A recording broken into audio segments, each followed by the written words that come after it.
Hey, Drew Pickers, Tony here, coming to you today from McMullen Park here in Clearwater, Florida. A special place for Jill and I because this is where we first learned how to play pickleball. I started playing pickleball about 3 years ago. Haven't played tennis pretty much any time since then.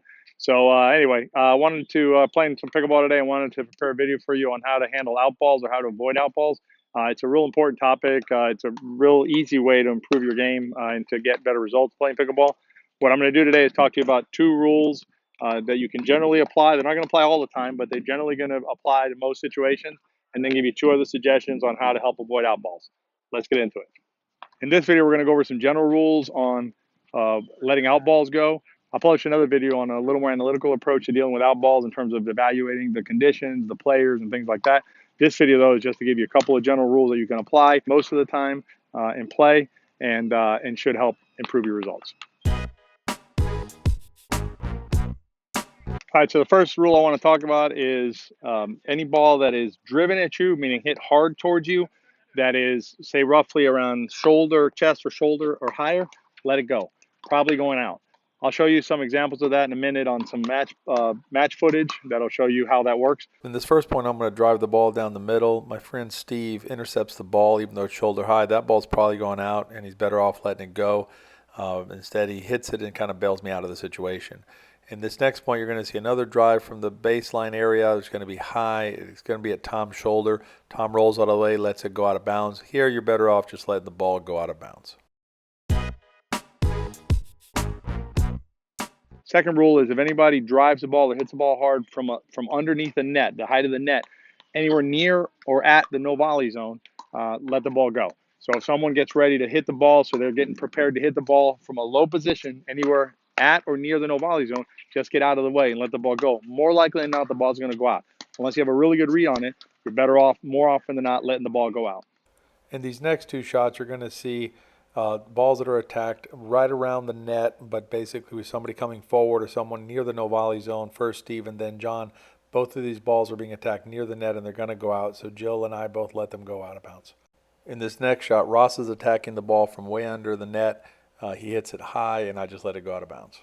In this next shot, you'll see how Ross is going to return short. Michael comes forward. I'm going to freeze frame where Michael is. The way Michael's loading up, he's going to attack this ball. So the better option for me here is to simply roll out of the way of the shot and let the ball go out of bounds. This next point is similar, except that it'll be an attack from a volley. You'll see here after this exchange, I'll freeze frame it when Michael's going to get a ball that he's going to attack here. It's around net level. He's rolling it up, so I just roll out of the way and let it go out of bounds. In this last shot on this point, I wanted to show you a situation where you'd probably have to intercept the ball. If you see here, when I freeze the ball, where I'm hitting it is above the net and I'm hitting down on it. At this point, the ball is likely to go in, so you're going to have to intercept this ball.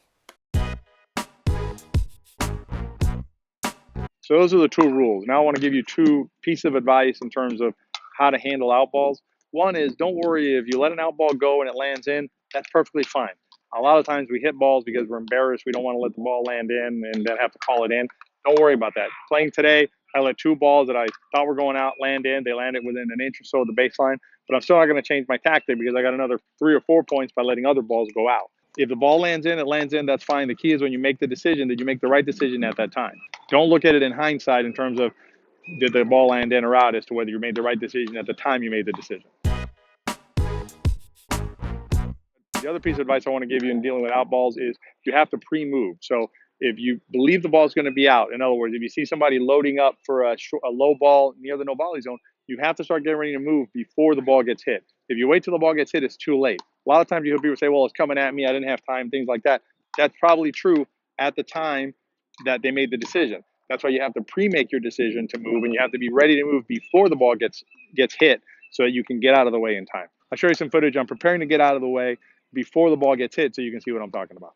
This first shot is from a video we did on diffusing the banger. You can see how Matt's basically ready to get out of the way before Jay hits the ball. We'll split screen it for you here. You can see at the point of impact, Matt's already pre-moving to get out of the way of the ball before Jay makes contact with the ball, so he has time to get out of the way.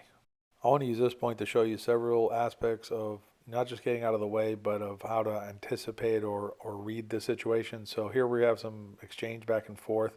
And then I'm going to freeze frame it in a second, but you're going to see, look how Eric is moving forward towards this ball to attack it.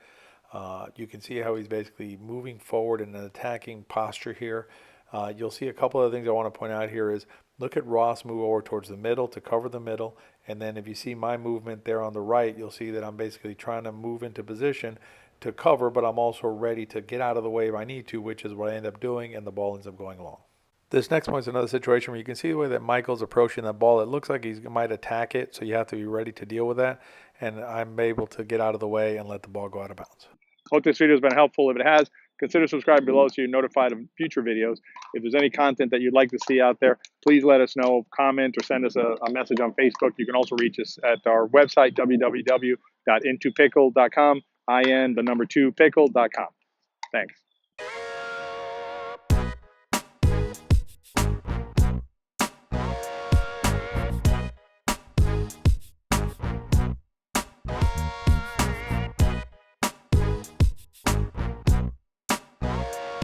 And a lot of requests about that, and it's an area where you can really improve your game. Is that really going to be happening right now?